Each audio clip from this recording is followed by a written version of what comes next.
with the high lines, like if I was teaching a player nowadays, I would never say shoot a high line anymore, because in their head it's like this loopy. I used to do these loopy, as long as it hits the target, it's a perfect high line. Now I'm like, no, that's not perfect. It has to be as wherever the block is, or you have to go higher, but I want that thing in the corner as fast as possible.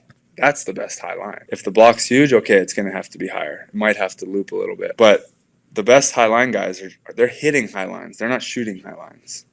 So hit your shots. And that also makes you not drop your elbow and not think about this loopy anything. What's up, everybody, and welcome to the Better at Beach podcast. My name is Mark Burik, and we are here to get better at beach volleyball.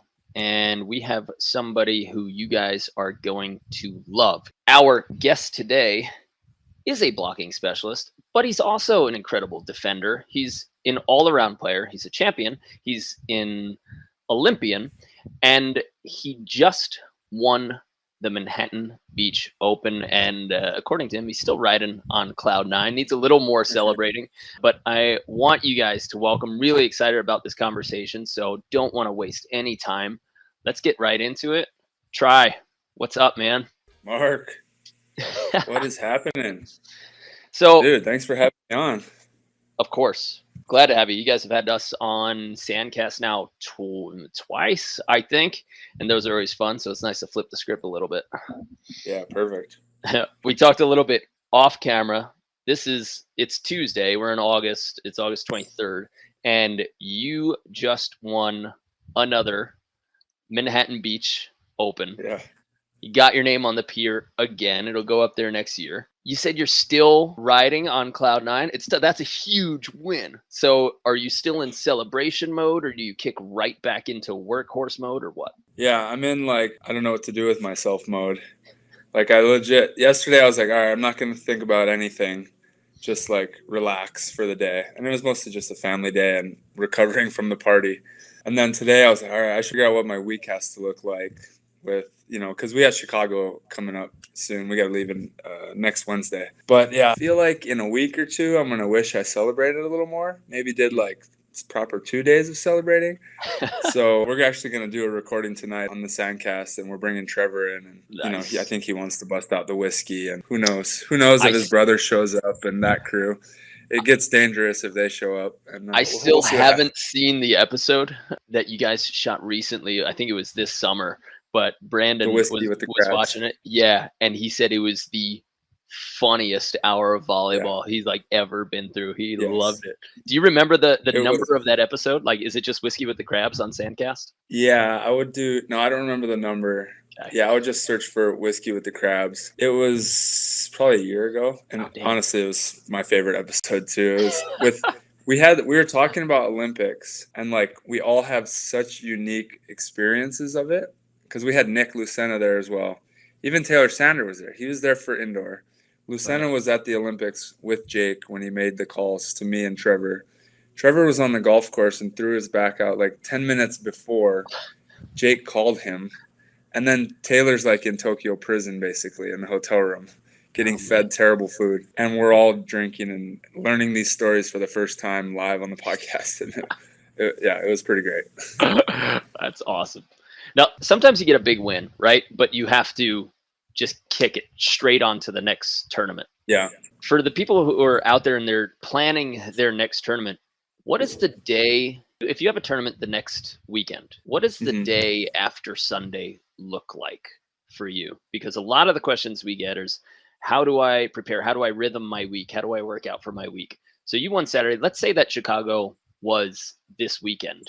You got to celebrate that Sunday because it's a huge tournament. Right. But what do the next 48 hours look like? It's going to change a little bit based on where we are at in season. If you're earlier on in season, you're not quite as beat up usually. And then it depends on what event it is. So for MBO, we kind of tried to hit a peak for that one. So we put a lot more in. But I'd say, you take the first day it's full physical recovery. So the body's not doing any work. If anything, you're just recovering. I like to do ice heat contrast. It just gets the blood flowing. Maybe some, massage is great. I don't like to go too deep that first day because you're already so beat up. And if they do really deep tissue, then it kind of makes you feel even more beat up, and you're like, I need another recovery day. Yeah. So like just get the blood flowing, stay active. If you want, like, spin on the bike for a little bit, you just want the blood flowing because that's what will help you recover fastest. And then, if you're up for it, if, knees aren't hurting, shoulders not hurting too bad, get back out on the sand maybe on Tuesday and just real light reps. Easy fundamental reps, because you've played a lot of volleyball already. You don't need to go compete yet, and or at least for us. So just getting those fundamental reps, light touches, not burning the legs up too much because you're still in that recovery mode. So that means you're like digging a lot, passing a lot, setting a lot, but no jump for your Tuesday practice, or what? Yeah, like me and Trevor decided to take Tuesday off this week. So we took Monday and Tuesday off just for pure recovery. I'm at USA Volleyball right now. Going to jump in the ice bath and sauna, and we have massage as well. So we have 2 full recovery days. And then, but we're also not playing Chicago this weekend. It's the following weekend. So we have some time. Yeah, just a lot of it's mental recovery too, You played a lot that weekend. You were really intense. As you can see on the court, I'm just like so tense and stressed and just like you focused. Drank a handful of sand. You must have been focused. yeah, exactly. Yeah, I saw that after. Wow. All that monster must I was unconscious. What happened?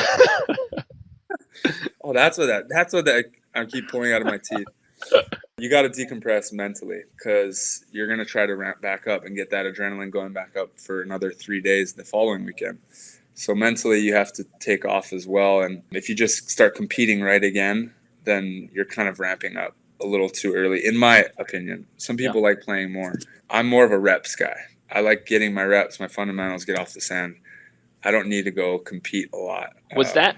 Were you always like that, or was that like a kind of learn that / transferred it to yourself from Hayden? Because Hayden is very show up, get the work done, get the hell off the beach. Yes, exactly. I definitely adopted some of it from Hayden, and I think that I learned a lot about myself and what I like while during that period where I'm like, I'm really fascinated and stimulated by the simple fundamental reps. I think I've felt how great they are for my game over the years. And so I get more obsessed with it, as I get these small reps. Just like I could pass for hours and I only want you to do it 1 step to the right, 1 step to the left, just so I can feel the balance and the contact on my platform kind of thing. Like I can get pretty fascinated by that stuff. Yeah. So it's stimulating for me. I remember seeing you with Evie, forget what tournament we were at, but you had Evie, your coach, bring you out to just do literally 25 minutes of a step left pass, like a half court float stuff. Just step left pass. And at that time I was like, that's attention to detail. Yeah. It's like a feel thing for me. I think early on, first of all, growing up in Hawaii, we had the University of Hawaii coach, Dave Shoji was our coach. And pretty much everyone and all the Hawaii coaches were very fundamental oriented. Like we never did hitting or blocking. Like they didn't teach that really. It was just pass and pass and pass and dig and set sometimes. But it was really about your fundamental passing and that kind of stuff. Because they knew we were kids, hyper kids who wanted to go bounce balls and block and do all that. Like they're like, you're going to get that. We're going to make sure that when you pass, your ball control, it's all ball control. They made sure that we had that down. And I learned that, like, the value of that. Because when I go out and play, I want to be unconscious. I don't want to be thinking about any fundamentals. So the more I do those fundamentals in practice, the more I can really just step away and be like, I don't have to think about it. That work is done. My body already learned what it feels like. And that's when I do those reps, like 25 minutes of just stepping one way or the other, I'm literally just trying to get the feeling. I'm like, oh, that's what it feels like. Oh, that's what it feels like. And you just teach my body over and over until I'm like, okay, if a ball goes there in the game, my body's going to do that. So that's why I remind yourself of that in the game. So like when you're playing a game and you miss kind of one pass, or that a team is about to attack a certain way, do you give yourself a mental or physical cue that you learned during your ball touch sessions, or are you just in competition mode, blank mind? Right. I think it varies. I do give cues sometimes. It's more if I notice like I keep getting caught high, like, okay, I need a cue to fix that. If it happens once or twice, it's like, whatever. Like, I know how to pass. Let's not try to convince myself that I forgot how to pass all of a sudden after 10 years, That happens, right? Which I think some of us do that. They're like, oh, my God, I can't pass this tournament. Yeah. You're just like, no. That's what it feels like, but it'll come back. You still remember. Like, ride that statistical wave. You're a 9 out of 10 passer. Like if you missed 2, that means that your next 18 should statistically be great. So calm down and ride that wave. Exactly. But I do use cues a lot. And cues like real short little, like stay down, when the ball is catching me high a lot. If I force myself to stay down on it, then I have to move. It makes my feet move or else I'm going to get hit in the face, right? What do you mean when you say stay Whereas down? if I say, like when I'm passing and you're down in serve receive, right? Sometimes the float serves coming a little high to your chest or hitting your elbows. Mm-hmm. And then you start pulling it because you start standing up. Okay. So it's more of a shoulders thing? Down. Yeah, shoulders down. Okay. Yeah, exactly. Not standing up, like bringing your shoulders up. The cue for me is to keep the shoulders down, not to move my feet back. Even though really what I want myself to do is move my feet back. But it's easier for me to just stay down, and then my body will react. Like if I'm down, I'm going to get hit in the face if I don't move my feet. So it makes me move my feet. But point is, it's just real short little nuggets that I think will help me. Or I'll like make the move once before the serve comes, and then that kind of like reminds my body what it feels like, or just step back beforehand. That works too. But do you do anything consistently that it pisses you off that your body keeps trying to do that when skillfully you should be doing something else?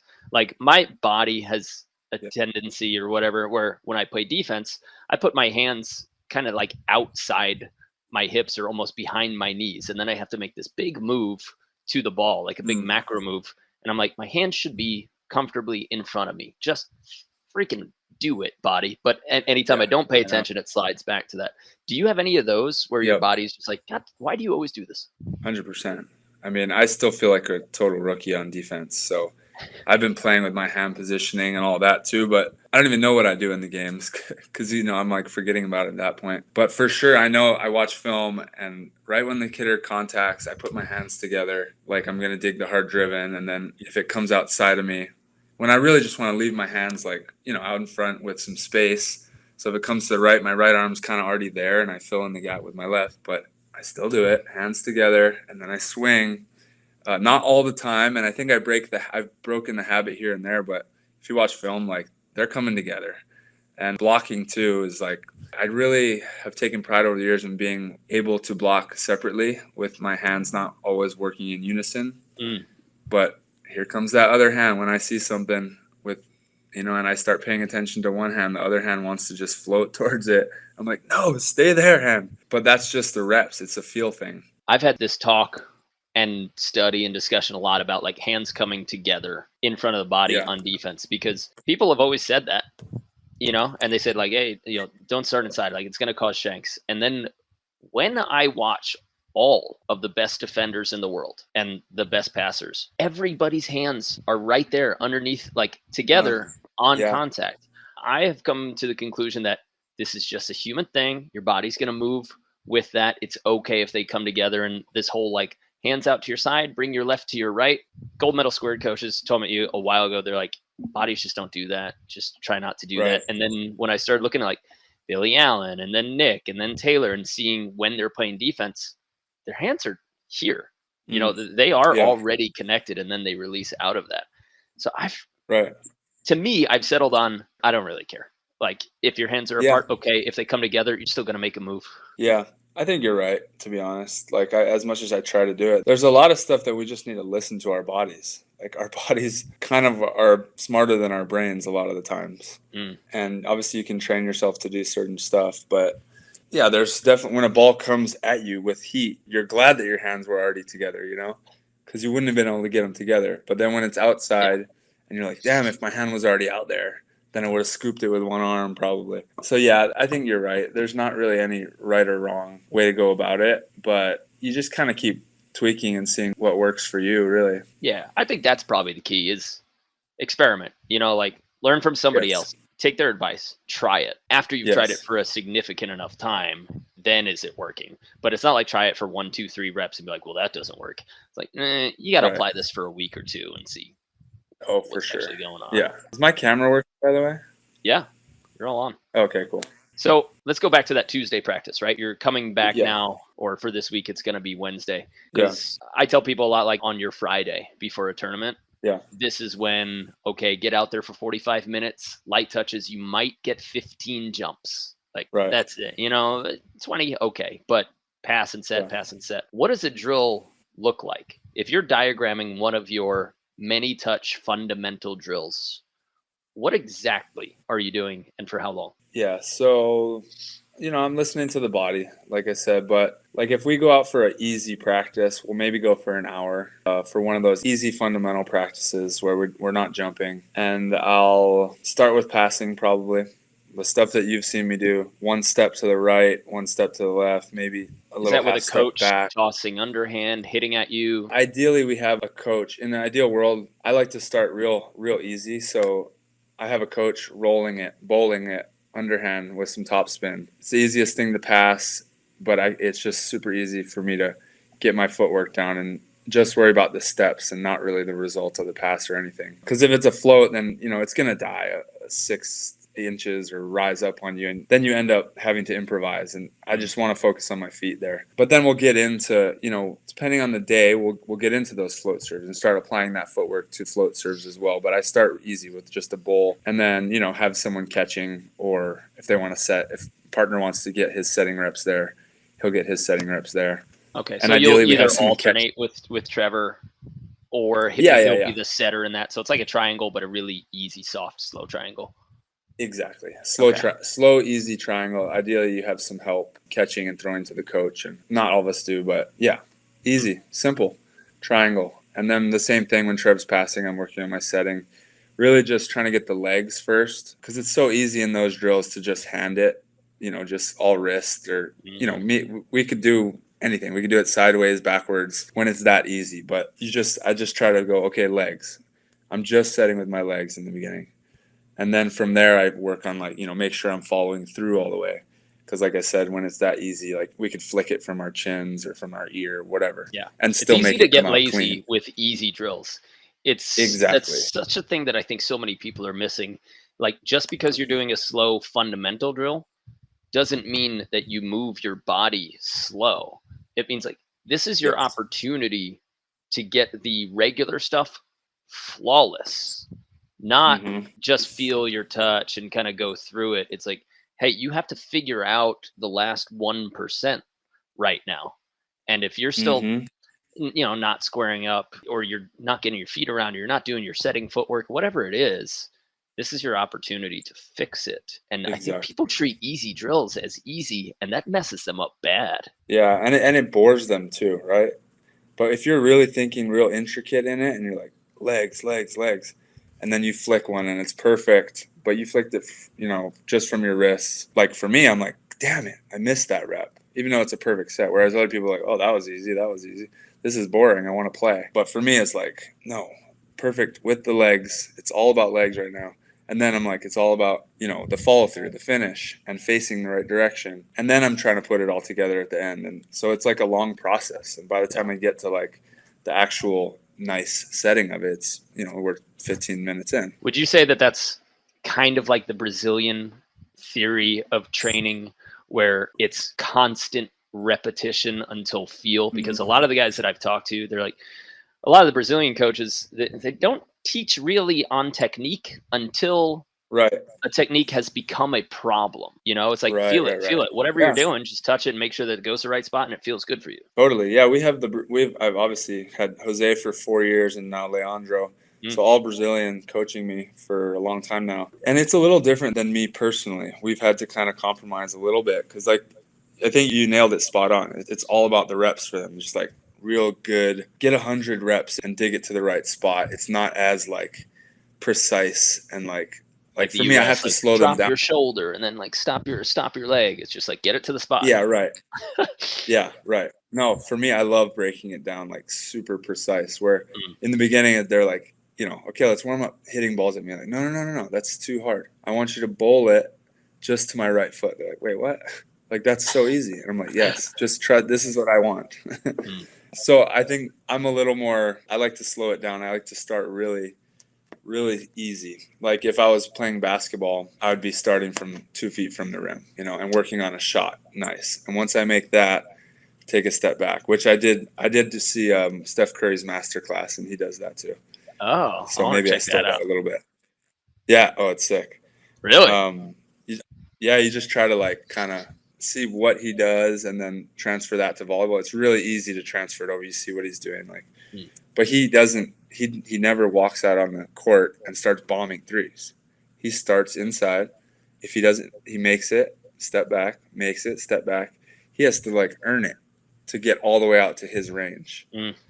But that's because by the time he gets out there, his fundamental, his foundation of his shooting, where it's from the legs with the toes, follow through with the fingers, it's all just so solid that the power, like he doesn't have, the whole body's working as one, and it's easy. That's how I think, and that's what like fascinates me and makes me feel good about my game. But there's not always time for that either. That's the crazy part. Yeah, people don't, because let's say that you only had, because you live on a professional athlete's schedule, right? And now you got your family, so there's like a little bit of added time that you need to and want to take away from volleyball, but it's still you get the opportunity for like 5 or 6 hours that should be dedicated to volleyball in some way, in some version. Oh, for sure. But for people who have family, full-time job, kids, and they're like scratching to get their 2-hour league night, what should that person do to feel a little bit more accomplished? You know, should it be those slow reps for just showing up 10 minutes early and getting those slow reps, or should they be doing hitting lines like I saw yesterday, just guys doing hitting lines? I'm like, guys, you're not getting any better from just hitting lines. Stop this. I love it when people are like just like bouncing balls and hitting lines, like, hitting low seam, huh? That's the thing you're gonna work on right now. And like, especially if I'm playing that person, I'm like, perfect. Like the one thing they have warmed up is hitting low seam, the easiest ball to block or dig. It's gonna land right at 3/4 depth, and you're just like, all right, man. I haven't seen hitting lines. I know this is a side note, but yesterday I went out and got some reps with a couple guys that are like kind of open AA. There's one A player there, and I'm there doing like my warm up and everything. It was like 25 minutes of them just toss to the setter hit back, pass, set, hit. And I was just like, I haven't seen this in a decade. You know, I remember that like when I was young, like I went out there and I said, hitting lines, this is how we warm up. But for sure, the guys that we play against, it's just like, what? Just straight hitting lines? Like you're not perfecting a pass or a set or anything? No, I honestly feel like I've forgotten how to like bounce a ball. Like people see me, you know, I hit the ball harder these days for sure than I used to, but like bouncing a ball like we used to do as kids, because we're just all egotistical and we want to bounce it. Not that we don't try to do it now, but I can't really do it as well anymore because my footwork, my arm work isn't meant for it. So like I can never like bounce straight down like Casey does, you know? I'm like, what is going on? But I feel like I'd have to retrain myself to actually approach in a way that would allow me to hit straight down. And what would be the value? And I don't want that. There'd be no value in that for me. I just want to hit high and like off speed corners. If I bounce something, it's going to be sharp, you know, not right in the pocket. Or it'll be like, you know, full crossbody where I show one thing, go the other. And that's the only times I want to bring the ball low. Other than that, I'm trying to cuff high or rip high hands corner or, you know, or go off speed, the whole off speed game. But yeah, that's a side note for sure. We have one guy in our class who's just like bouncing and taping. I was just like, dude, just hammer the back line. I go, if any of your balls land in the front 3/4, I go, you failed for this hitting drill. And all of a sudden he just starts, boom. He stopped netting, stopped taping, started like reaching higher naturally. And nobody, like, this is a point scorer. No one defends the corners. The corners is indoor or beach. The corners is just wide open all the time pretty much. And even when you know they're hitting there as a defender, you feel way too far back. So it's like, even if they know it's going there, it's really hard. If I hit a deep corner and someone's sitting right in that corner, I'm like, okay, they just gave me way too much cut. Like if they play this the whole game, I'm just going to drop this thing until they inch closer to the cut. And then I'm going back at that corner. So yeah, that's a easy win. Plus if they block it, it's probably going to be soft blocked or, you know, coverable for you. It's just way safer, way better bet. It's so interesting to hear you say that because you do that well. I got one more. I mean, when we've played against each other, you've diced me up by hitting that sharp 70-80% angle, like right on the half court on that far sideline. So you have the ability to keep it so steep, but you also don't, your body doesn't slow down when you do it. Your arm doesn't slow down. You just get, I don't know, more on top. Your wrist gets on top, and then you beat that up, and then like, okay, I'll step out there. And then it's a flick high line or a high hard seam, and it's like, all right, now I'm dancing. Yeah. Right. And you're still hitting angle, right? So it's not like, oh, we know Try's hitting angle, and I have to worry about it. Damn, they know I'm coming angle. Like, well, but what kind of angle? And like, you guys will come as defenders, you'll come and creep on that off speed cut of mine. And if they get one, then I'm like, okay, I'm not worried about it, because they had to go real far to get that thing. And now I'm stretching them. I'm stretching that defender. They opened up my whole line, or still my deep angle. And I know they're not comfortable there. Yeah, I mean, I worked on that shot forever. That's kind of, in terms of my checklist, I'd like that to be available, which is not available all the time. But with my approach and my set that I take, I want that to be available. And then it's kind of like I just go from there. If the blocker's too far in the line, then I just have options. You know, I just look at the defender, and if they creep on that cuff, then I'll just blow them up. And if they don't, then I'll just slap it down real quick.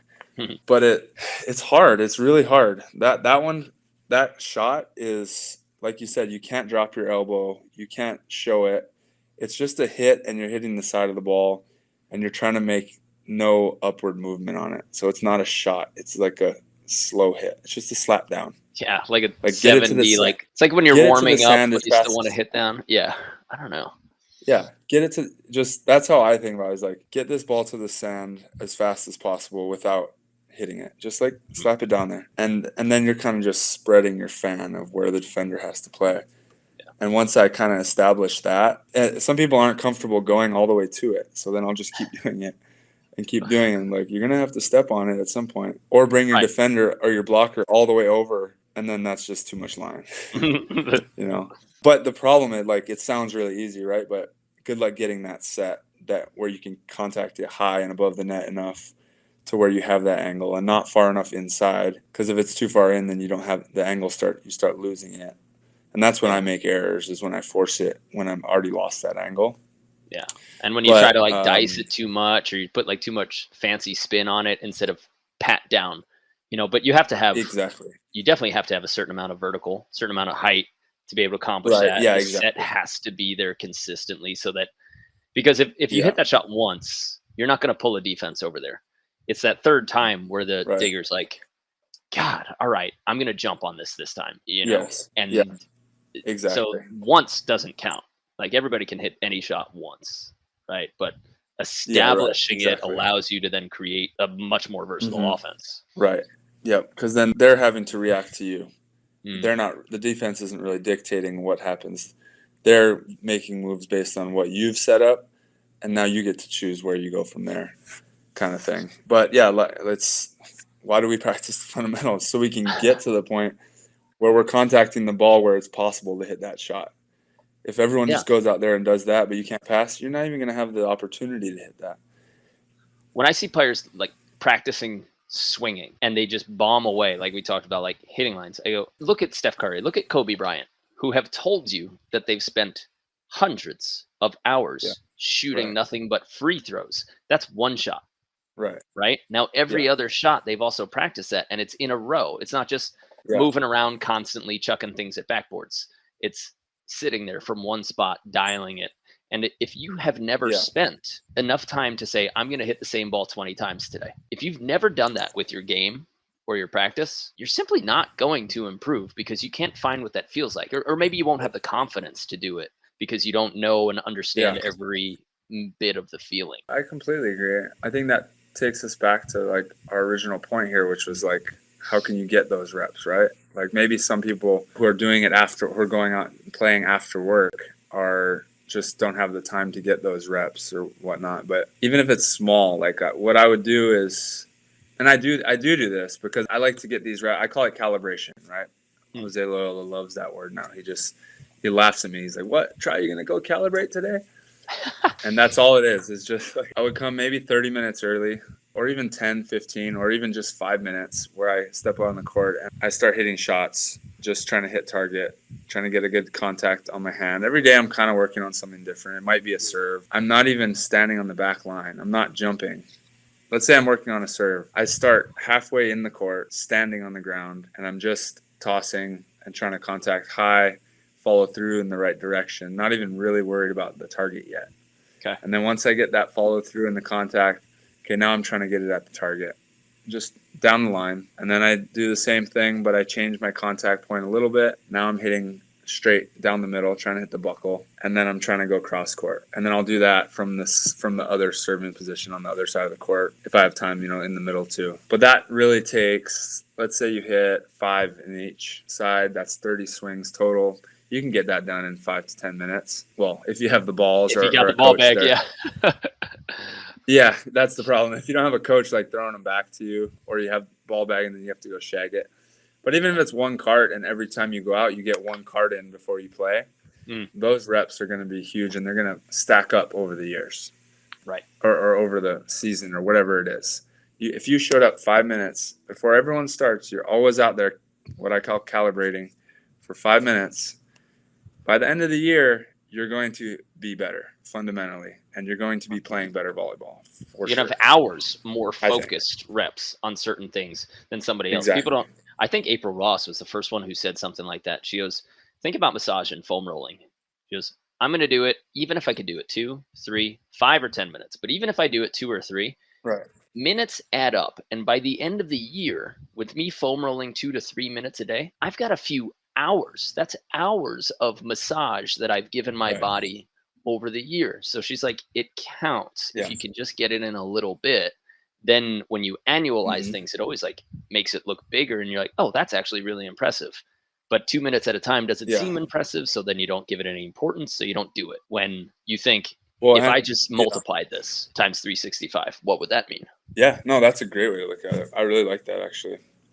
And with foam rolling and stuff, it's like, okay, there's 100% of this tension. In 2 minutes, I got rid of, let's say, 15% of it only. But now you're walking around with 15% less of that tension in your body. And when you have tension in one place, it moves up your entire chain of your body. And so think about that in 365 days of how much less time you're spending with tension pulling you in different directions and like how much less injured you can be by the end of the year. How much do you go through massage and foam? Well, I mean, I remember when we were in the hotel in Brazil, I was just like, man, this guy doesn't stop hip flexor stretches. It was just like on your bed. It was just nonstop hip flexor and hip openers. And I was just like, it's been like an hour and a half and he's still going. I was like, all right, I guess I'll do some.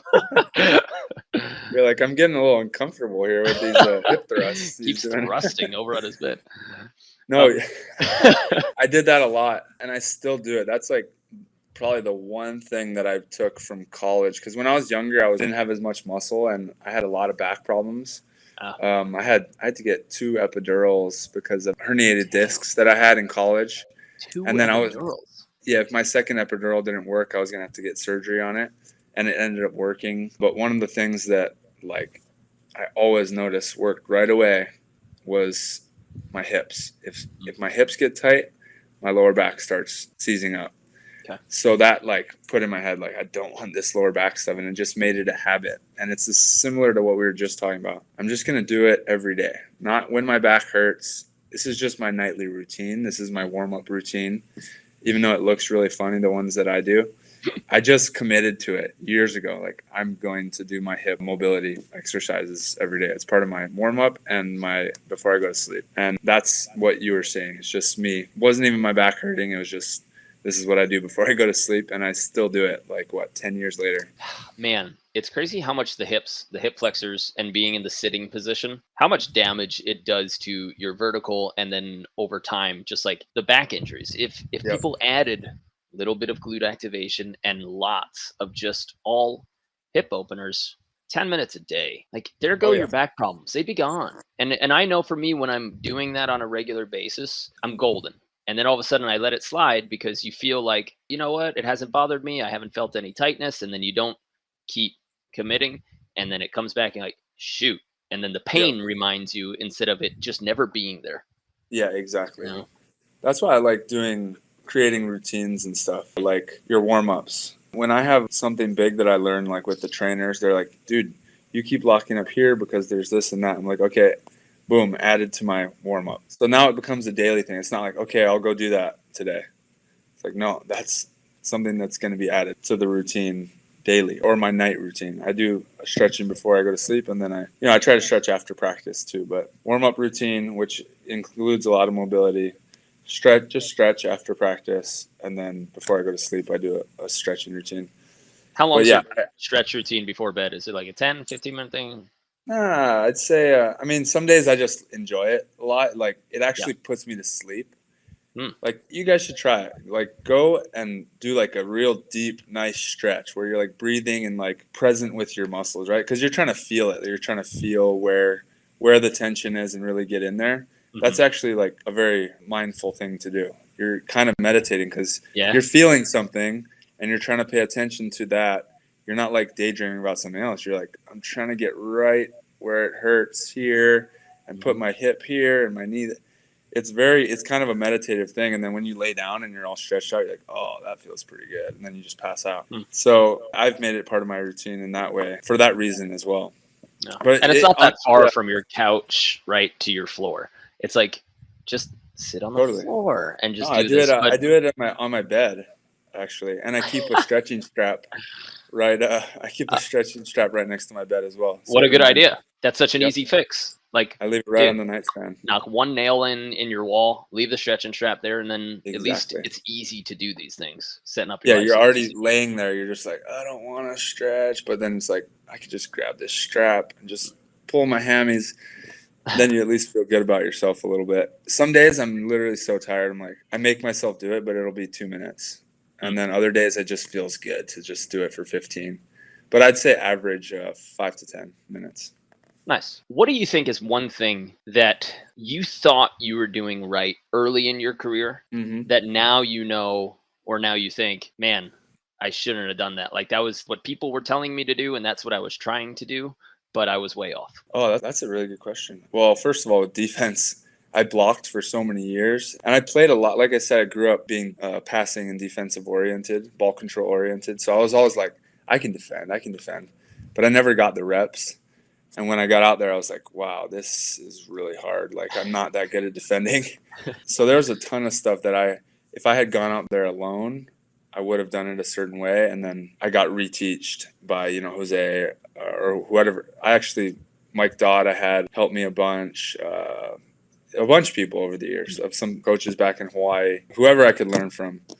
But defense is like everything. I kind of had to relearn and recalibrate. But other things like arm swing alone, I switched my arm swing up so I could get more velocity on it when I was around the time when you and I were starting out. I came out in like 2012, 2013. We went to New Zealand. Oh, yeah, New Zealand. I was just coming back from Puerto Rico playing indoor, and I was like, I have to learn how to hit hard because I don't hit hard enough. I'm supposed to be the foreigner that gets like 30 kills a match, and I'm more of a ball control outside two guy.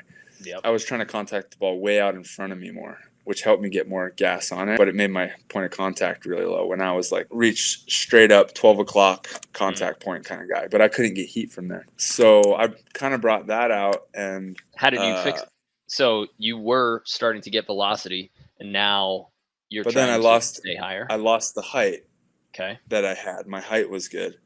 So I came out, and then I was trying to work on just getting my arm further back as well so that I could create more space. And that seemed to work for me for a few years. And then I went with the Brazilians, and they were like, don't worry about getting your arm back as much. Just worry about snapping high. Just that good, high, snappy contact. And I was like pretty against it for like the first 6 months. Like, no, like I want to create space so I can bring it in and bring gas. He's like, his theory was your body's gonna cock it back to where it needs to be when you decide to. Right, because if you're snapping up, you have to have that space naturally too. You need it, right. But when I'm training, he just wants like that contact point and that being really high. And when I finally gave into it, I was like, damn, my high line's way flatter now. Like guys can be running on it and I'll still beat them to the line, Yep. And that's so valuable. When I look at like the great shooters, Kent Steffes, John Hyden's high line, which obviously it's gotten lower over these last few years, but he has one of the best high lines. Trevor actually has one of the best high lines. They're all really fast and quick in the high contact point. People always confuse like fast and quick, right? Because when people say it's, you need to speed up your arm, I think a lot of players then they start hitting hard instead of, you just have to get maximal speed from where you're loaded until the face of the ball. It's like, imagine you're in a fight and you kind of slow motion punch somebody. Right, as soon as you slow your punch down, somebody steps out of the way, they block it, and then you're done. And that's what happens, and that's what makes people easy to read. So you're saying that like from that loaded position, as fast as you can to the ball, but you don't necessarily need to follow through. Because my vision of you is like you pound a ball and your wrist is still hanging up in the air, and I'm like, see, you don't need to follow through, Yeah, right. Yeah, it changes a lot. I also saw like a golf coach the other day being like, okay, here's how you hit 2 different flight patterns. And one of them they were the similar shot, but one of them just didn't have a follow through. And it gave the ball a different flight pattern, like a bump and run versus chip under and get backspin on it or whatever. And I was like, that's weird. Like, it's just about the follow through. When you play pool, they say if you don't want the ball to follow through, right, and go in, scratch, to follow the ball into the hole, you just tap it and pull back. Right. And it actually makes the ball hit it and stay. And it works. And it's kind of similar with volleyball. Like, you're just trying to hit it. Like, it's almost like get your hand off the ball. The time that you're on the ball, like, don't make it long. I like that. Oh, that's a good little key. Yeah. That's kind of how I think about it a little bit. And then with the high lines, like if I was teaching a player nowadays, let's say I'm teaching my kid how to play from scratch, I would never say shoot a high line anymore. Because in their head, it's like this loopy. I used to do these loopy. As long as it hits the target, it's a perfect high line. Now I'm like, no, that's not perfect. It has to be as wherever the block is, or, you have to go higher. But I want that thing in the corner as fast as possible. That's the best high line. If the block's huge, okay, it's going to have to be higher. It might have to loop a little bit. But the best high line guys, they're hitting high lines. They're not shooting high lines. So hit your shots. And that also makes you not drop your elbow and not think about this loopy anything. It's really, you're trying to drop the ball. If you're going short, you're trying to drop it. Yes, you have to go over a block sometimes. Yes, some people are shorter, and that is going to be a loopy, right? Not everyone can reach whatever I'm reaching, but I would just say you're hit a shot. Just don't hit it as hard. Hit a high line. Hit a cut shot. Don't shoot it. Just because I think the word shoot makes you go loopy. Yep. Yeah. People think shots. You see these indoor guys who can pound. I remember I'm not taking anything away from him, but like Robbie Page came out at 7'1", and I was seeing Theo and I was seeing Robbie. And Theo goes high line and he slaps down. It's downward trajectory over you high line. And Robbie came out to the beach and was doing like cut shots that rolled twice the height of the antenna. I go, why are you hitting a cut? You should just go sharp angle. You're too big. And then Taryn Cloth, she to me is the first big girl that has used her height the right way, and obviously the right way. Like her high line is a slap down. Her cut shot is not a cut shot. It's a chop angle. Right. And I'm like, that's how you play when you have that height. And okay, if you don't have the height, then just calibrate that same thing though to wherever you're at. So you're shorter. Okay, it's going to have to be loopier maybe to go over, but everyone usually goes a little higher than they need to. So it's basically play it as fast and low and get that thing to the sand as quick as you can. Yeah. A nice high, like cuff, drop your elbow, loopy cut shot that feels really good. It doesn't get to the sand fast enough. That's literally the goal. Get the ball to the sand as fast as possible with what the defense is giving you. Hand to sand fast. Yeah. Exactly. Hand to sand fast. Exactly. That's the whole game. And like Theo, I think is one of the smartest guys in terms of like, he completely knows. He's like, I'm tall.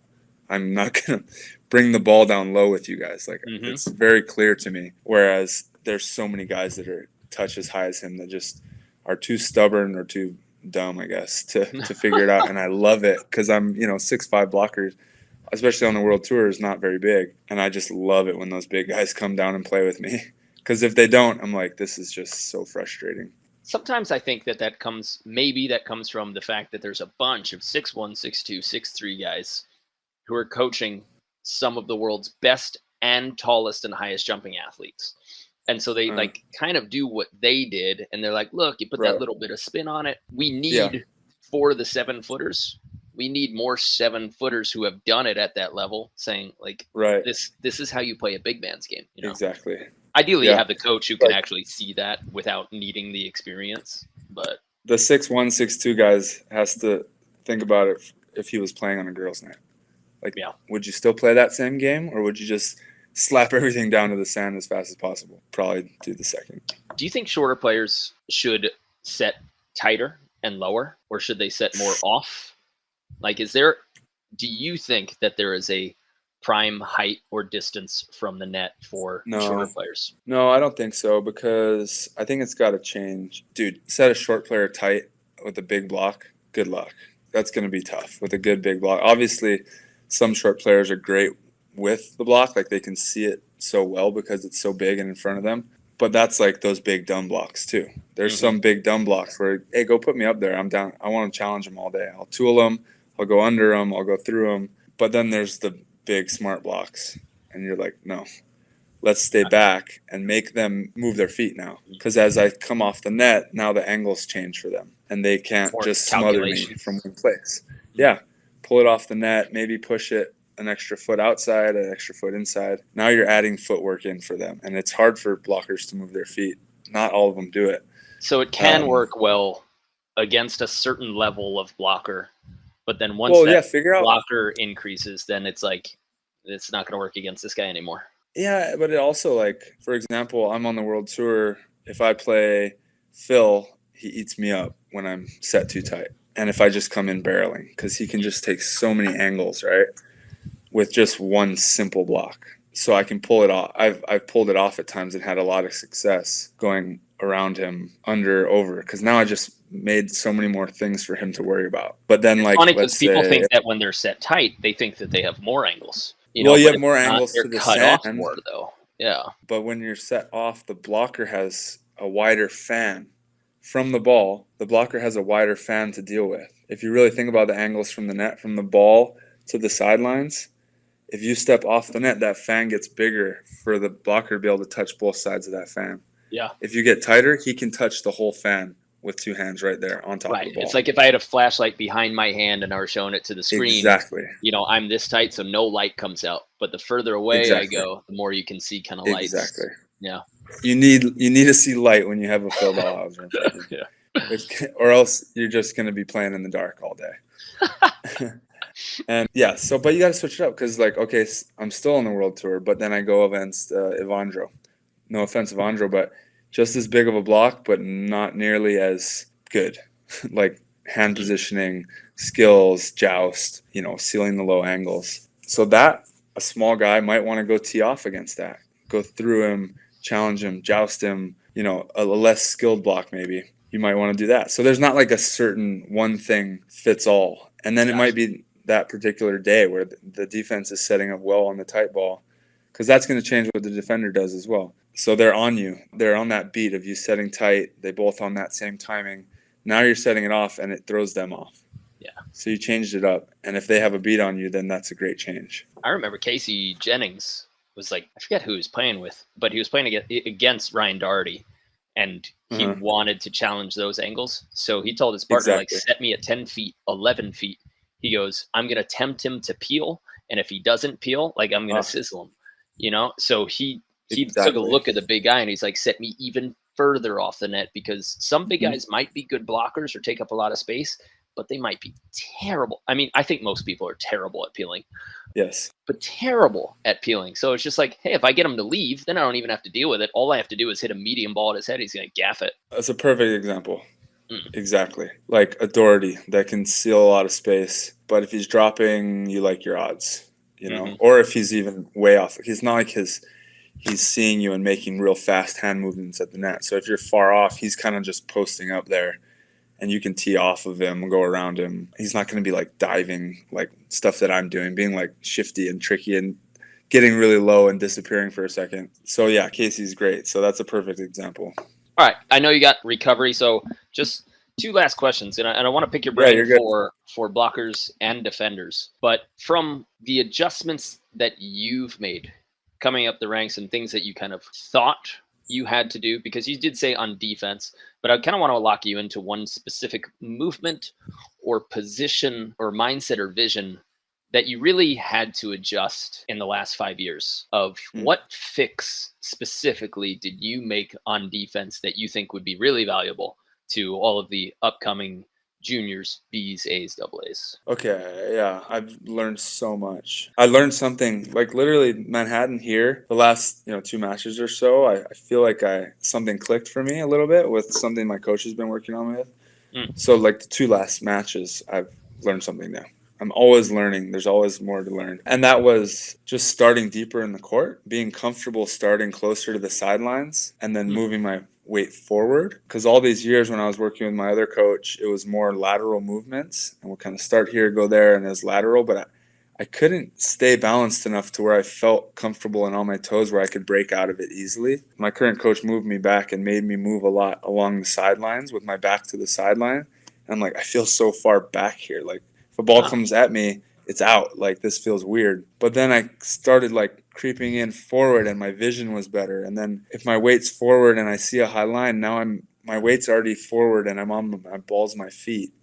So now I can break for that easily. Whereas if I'm doing a lateral movement and I'm just shuffling directly sideways, I'm kind of burned. And so that was huge. And even for the hard driven, I'm kind of moving into because you're it kind of, when you go sideways, you're also in a way kind of going backwards, and then that creates like a big pivot, or you're pushing off your heel or something. So when you chase that high line, you're chasing backwards, you're not as fast. But if the high line is still kind of in front of you, then you get that toe drive.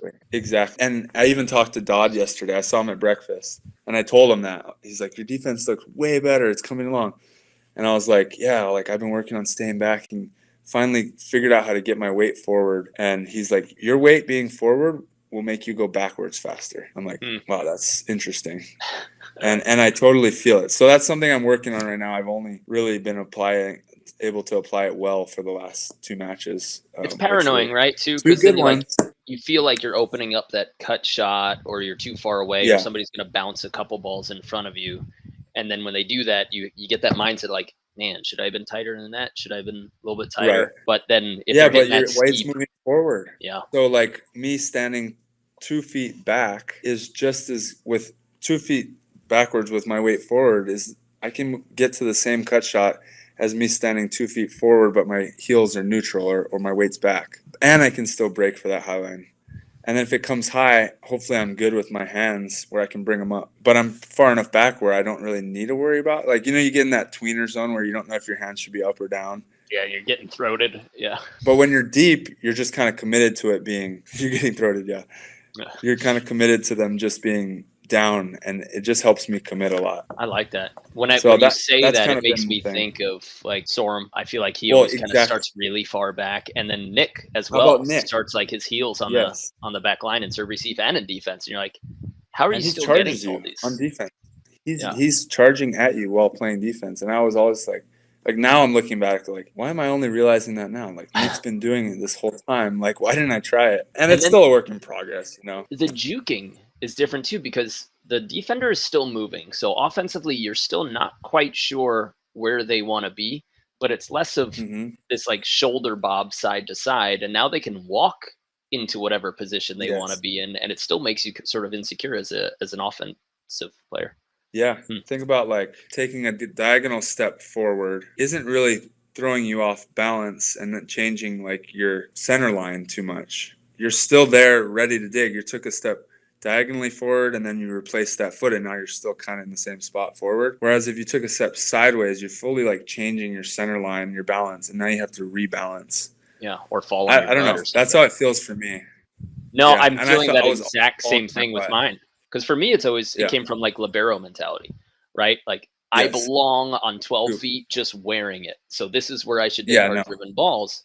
And then, like I said, just getting piled. And so it hasn't really worked yet this year. But I keep like drawing a line at half court in the court and saying, stay behind this freaking line. Like stop trying to go in and get hit with the ball instead of digging it. Like I was getting hit with balls, but I wasn't digging them. Yeah, exactly. So it's a work in progress, but I kind of like that one a lot as of late. Yeah, nice. Okay. And then that's a great one, chasing that as well. But I like starting that far back and then like almost approaching in or doing that little step hop forward as a defender, something like that. Okay. As a base blocker, we talk about ones and twos. I think everybody knows that you have to take your line with your right hand, take the seam with your inside hand if you're blocking cross. But is there any sort of detail that you could give that you think most amateur CBVA, AVP America players, or just all the Friday and Saturday guys, that they're not doing in their basics of blocking that you've gone so far into the weeds with your head and your training? Yeah, I'm so far into the weeds with it.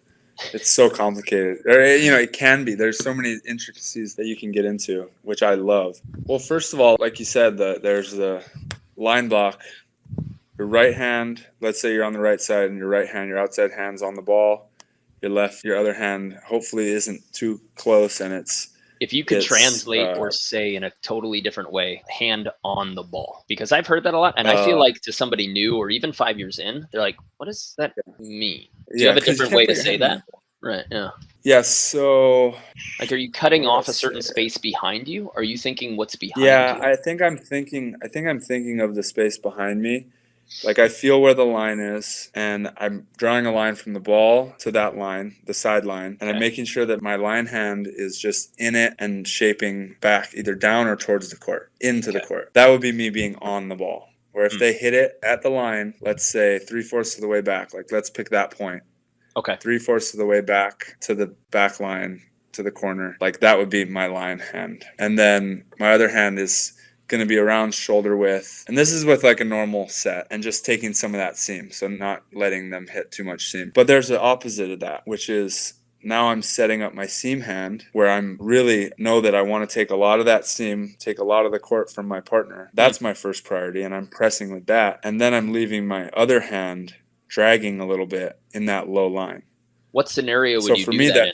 If somebody's like burying cross a lot? Yeah. So hitters that love hitting angle, you're just creeping on them. They're like, this guy's just not giving me too much space. Like, and then they're thinking, is he going to dive on it or not? But the whole time I'm blocking one, but I'm just creeping in on your space angle and making sure that you don't slime one down the line. But it's opposite for me. It's both one block, but I'm just creeping into your space, making sure you don't hit any low seams, and I'm pressing in the angle, but then leaving that line hand in the low line so you don't get that easy slap back, because that's still a priority. But for me, though, that's two different, the same line block, but two different ways to do it. The first one, you're really just sealing a big line, just meat. If they hit it hard, if they hit it high, you'd probably be able to touch it, and it'd be harder to go high line on that one, and they could maybe hit a high seam on your seam hand because that's going to be a little lower. And then opposite is you're taking a lot of meat with your seam hand and taking a little more low on your line hand. They might hit a little quicker high line, but they won't get that low line down on you. So I think it's just mentality. Like, don't get you can get way too into the hand placement and all that, but just think like, I'm going to still block line, but I'm going to put pressure on this guy's angle. I like that, because the automatic switch is just a 2, right? People are like, cross, so the next version I have is a 2. And it's like, the only choice you have left is a 4. It's like, there's a couple other different angles that you can do this without needing to sprint your defender to the line or knock them out of there or get them all shaky. Dude, this Manhattan Beach Open we just won, last 4 sets I called ones the whole time, and it probably didn't look like I was calling ones, right? I blocked a few angles and did a bunch of different stuff in there. Well, we had some scenarios where we set up, if he goes there, here's our call, but if he does that, then you go angle. So a few times I guess we had a different call, but my point is my job was the one the whole time. I was just giving them different looks within it, and that really messes with people. And they think you're making changes, but really you're just like, I'm still taking my court. So you don't have to get too crazy into that, but if your digger's not digging the hard driven that well, then maybe creep in on that seam a little bit and make that hitter think twice. Or if they miss hit it, you're going to block it, but you're still not blocking angle. And then think about opposite with the 2. You can get outside, get really far into the right. You go really far. You set up that inside hand. Let's say we're blocking the right sider and I'm stepping inside blocking 2. So my inside hand is the left, and I set that one up big and strong. And then I work my way back with my right hand into that seam to help to not let them hit that low seam. Or I do the opposite, where I set up big on that seam with my right hand, and I'm just pressing big into the court and going low for that lower angle hit. Okay. It's the same thing we're talking about on the line, where you're just not giving the same look. This one of them, it's like they're not going to hit angle because you're so far in it that you know that right when they see you, they're like, okay, well, I'm not hitting angle. Look how far he is into the angle. Yeah. So that allows you to kind of work your way back and just like be like, I know he's not going to hit angle now because I have it sealed right here. So I can work my way back with my inside hand. And then vice versa is where you're like kind of in the seam and you're pressing big with that. So they question whether your other hand's going to be in that sharper angle. I don't know. That's just to me like simple things that people can think about. Like a 1 and a 2 you can do a lot within that. And then of course the delay, right? So wait.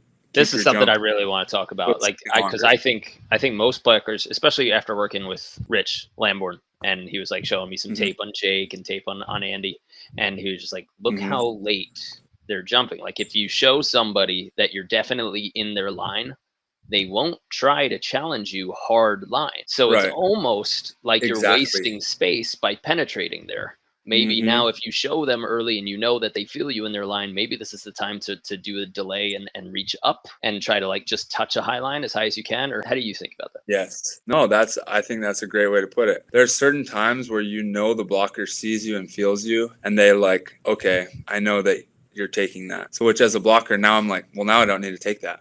So I can reach outside my body line or I can reach up and like give up that easy shot that they could be hitting because I know that they're not dumb enough to take it, you know? Yeah. Or do that Ricardo step back and slap type thing. Yeah.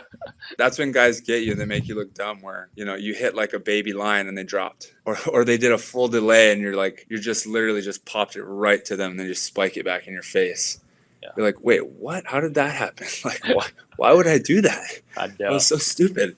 But it's because they're like, they know that you saw them and they just fully gave up on that call and were completely okay with it. But I think you put it. I think more blockers could like literally squat and not do anything and just like wait for a little drop shot over their shoulder. So don't even jump. You know who does that? Travis does that. He does it at times where I'm like, he gets. I got him on that twice today. So he loves doing it too. Yeah, he's gotten so much better at blocking the cut, like delay and blocking the cut. He used to just try to like stick on you, but now he's spreading himself really wide and delaying a lot. So he's like taking that high cross ball way more efficiently. And we practiced against him today. Yeah. So they did it literally for the whole 2 sets. And I was just like, I know you guys are working on something, but I got the same solution. Well, exactly. And then sometimes where I'm like, I feel like you're doing it too much. Because if in a game and I see that, or if you do it too much, I'm going to absolutely blow you up. Yeah. But he's like willing to take that chance. And it actually really works. And makes me think like, wait, but it actually works. Like he's just willing to give up his call because he believes that he already established that he's there. Yeah. And he just fully can give it up and like step off or like do a full delay or stuff like that. Because at practice, he got me like 2 or 3 times. Like, that was not a smart pull. Like, you just gave me the whole court and you're standing 3 feet away. If I see that, I'm going to destroy you. But then you're thinking, no way he would do this. You know, no way he would leave it that open. Exactly. And so it's a double reversal. Exactly. Yeah, so I can't blame it. And I actually I'm very hit oriented as a blocker. Like, I don't want you to hit on me. But that's a certain timing. There's a hit timing for block and there's a shot timing for blocking. Me and Trevor are like opposite, right? Like he's much better shot block. He's a great shot blocker. Oriented. Oh, so annoying that he touches so much. You're like, you barely bend your knees. Yeah. You don't get low and you're still touching my high lines. Yeah. His read on the game, his brain to his hands is amazing. Other than that, he looks like an old man. But like, he sees it so well. But that's another timing thing that people can think of. Right. Yeah. If someone's shooting on you all day, well, you got to think like, am I jumping for a block this whole time? Maybe I start jumping, or sorry, what did I just say? Am I jumping for a shot this whole time or am I jumping for a hit? Because if they're shooting and I'm jumping for hits, that means I'm up a little earlier. So it's just a timing thing where you can be like, okay, I'm going to be on a shot timing right now until they start hitting again. Make them make the change. Is there a cue that you wait for? Do you like make sure that you're on the ground until hand contact? Or because I remember like looking at pictures of Jake right before that meeting when I had with Rich and being like, I'm hitting the ball and Jake still hasn't left the ground. And I was like, what was he being lazy? Was he just hanging out? And Rich was like, he took me through the film session. He's like, no, this is what we do. Right. Yep, Jake was amazing at it. He had all the tricks. There's not for me, I'm very instinctual, so there's not like, I tell myself, because it's different with guys that have a 40-inch versus a 15-inch vert, you know? Yeah. If you're trying to time it off their jump. But I think if you're thinking shot, you're just going to leave later. And I think you have to push the boundary of that, because you might feel way too late, but then you get the block, like, oh, that was right. So you have to like push the boundary a little bit and be willing to be late. And what you find is that you see a lot more when you're late too. Yeah. Rather than like up early and you're just like, well, now I'm floating. Like I can't do anything. All I can do is reach around. Yeah. But sometimes if you're late, you're like, oh, I'm still on the ground. So I can kind of like jump that way or maybe not jump. You know, where you do that like half jump and you're still on the ground and you drop and you come and grab it. Oh, that's great. It's just because you wait. It's not like because you were trying to do that. You just instinctually, you're like, oh, I'm still on the ground. I don't have to fully jump. And you make the play. But that's because you were willing to like push that boundary a little bit. Yeah. I like USA, Alzina, and Dodd. They had us do highline pepper a lot back in like the elite development thing. And it was just a drill where all you had to do, it's a rotating drill. Both sides are hitting high lines. You know, defenders go and dig it. Then they return a high line. That defender goes and dig it.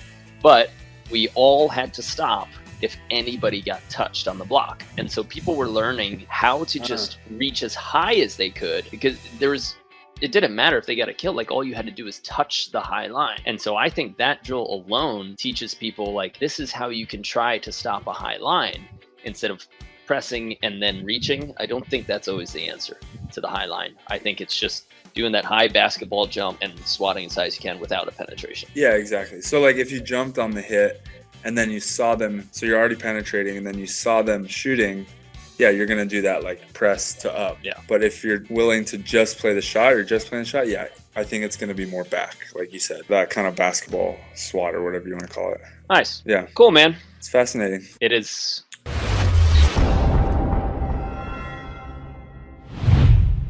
Yeah, lots of comments here. You can stick around and answer them, or you can, or you can go get your massage. But I know you got work to do. Yeah, and actually, I got to get down there. But I saw a few of these. I appreciate the congrats from you guys. Yeah, I'm sure we covered a decent amount of it. Appreciate all the congrats. You had the best comment ever during Trevor and Sanders skirmish, is you guys touch each other all the time. Someone was sitting courtside. Like, why are you mad? You guys touch each other all the time.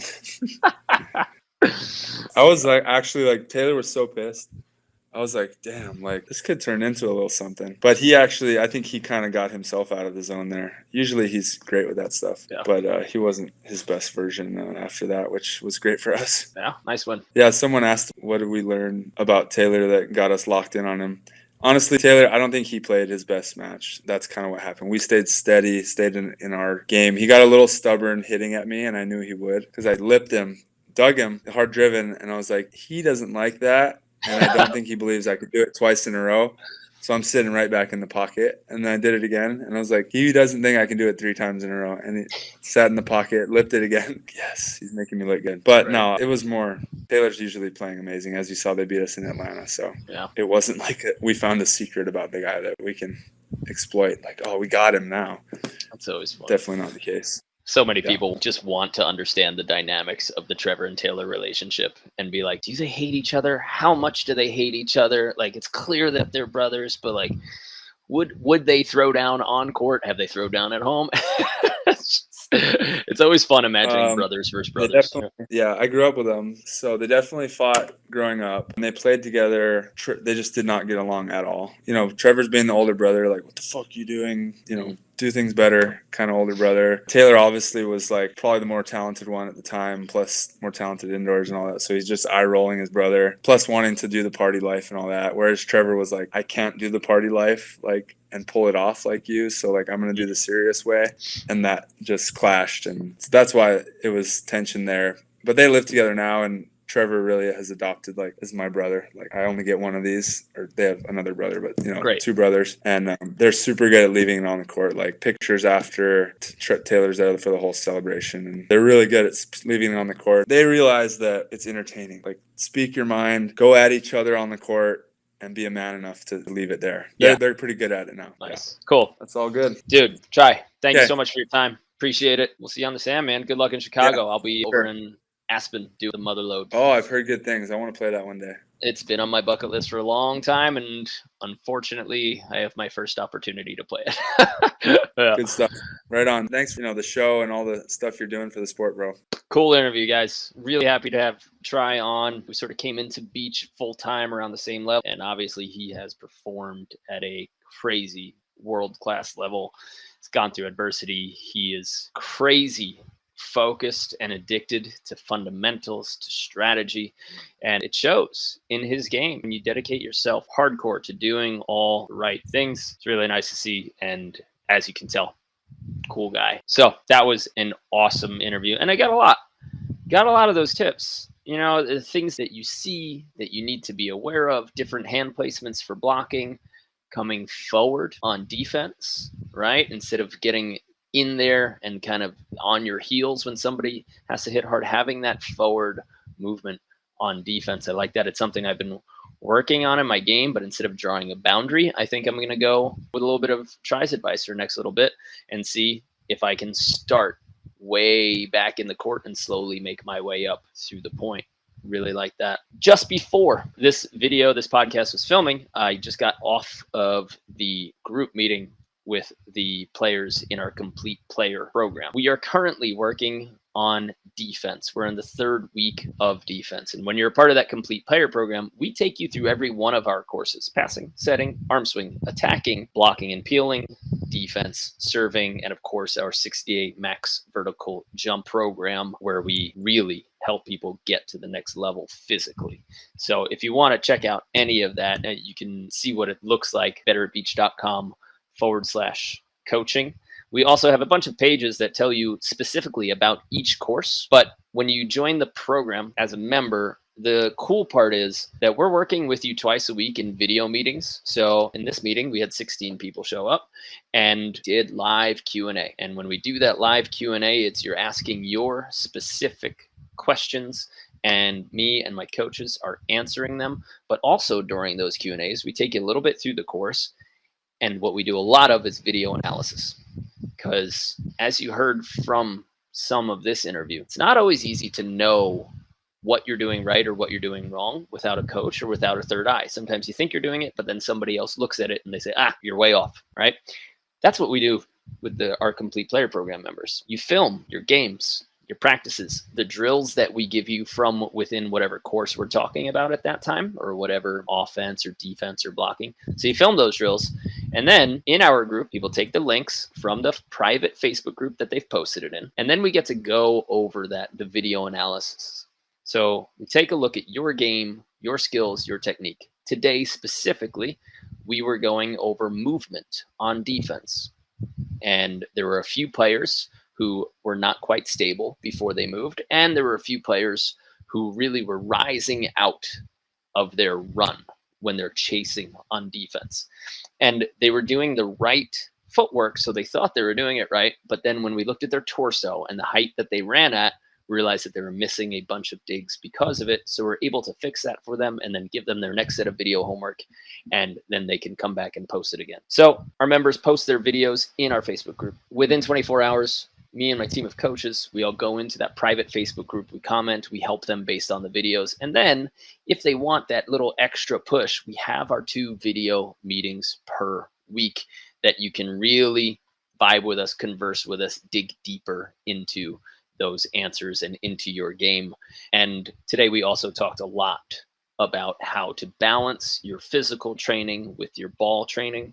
And we had some really good specific questions from the group. So I'm really thankful for my members, and thanks for joining me today. If you guys want to check it out, head over to betteratbeach.com/coaching. I would love to work with you for the whole year. And we have a great staff of coaches, and we're absolutely thrilled to help you get to the next level of your game. So if you want me and our coaches and Brandon and Chad and Kyle Friend, if you want us all looking at your videos and helping you figure out where you're going wrong or where you could really get some more points, go ahead to betteratbeach.com/coaching and sign up.